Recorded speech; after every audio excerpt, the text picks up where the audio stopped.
Hi.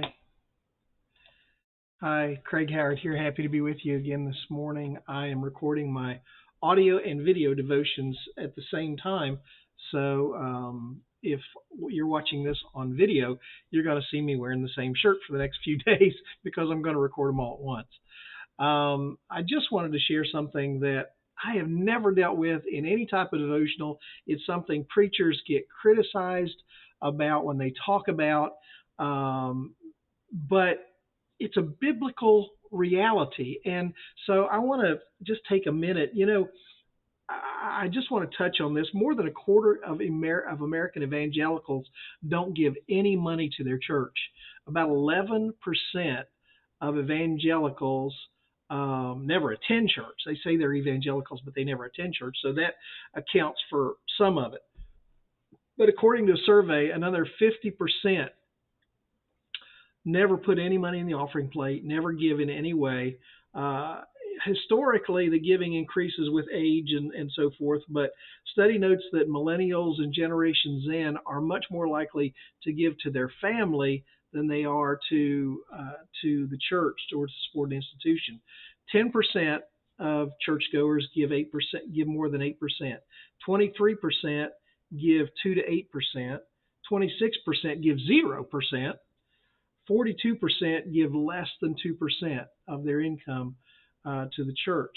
You say, well, so what? What's that matter? Well, this isn't about me and this isn't about preachers getting more money.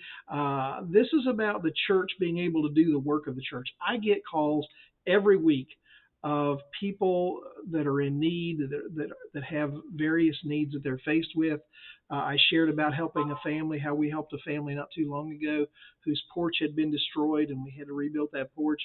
That just didn't come out of thin air. Those funds had to be there to build that porch.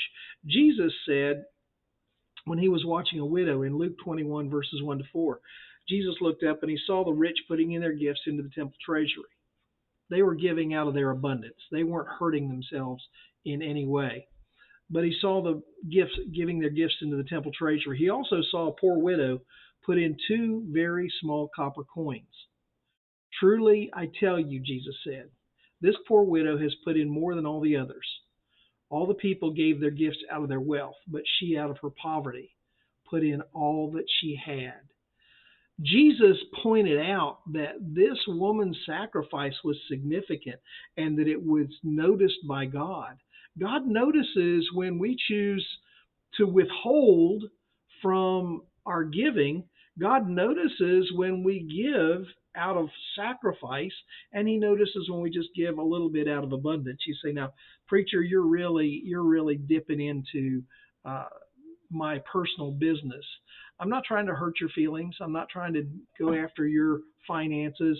You giving more in your church, or even my folks giving more in my church, isn't going to raise my salary one bit. It's not going to affect me, but it is going to affect the work that the church is able to do. And it does say something about where our heart's at. Jesus said, where your treasure is, there will your heart be also. And when we're telling God he's not important enough to give to the work of the church, then it kind of tells us what sort of a priority we place on him. Boy, I've really stuck my foot in it today, haven't I? Listen, I'm just wanting you to receive God's blessing and let God know that you love him and that you care about him. And that's just one way. But you think about it today, okay? This is Craig Howard from the Break Covenant Brethren Church. I hope you have a wonderful day today. God bless you.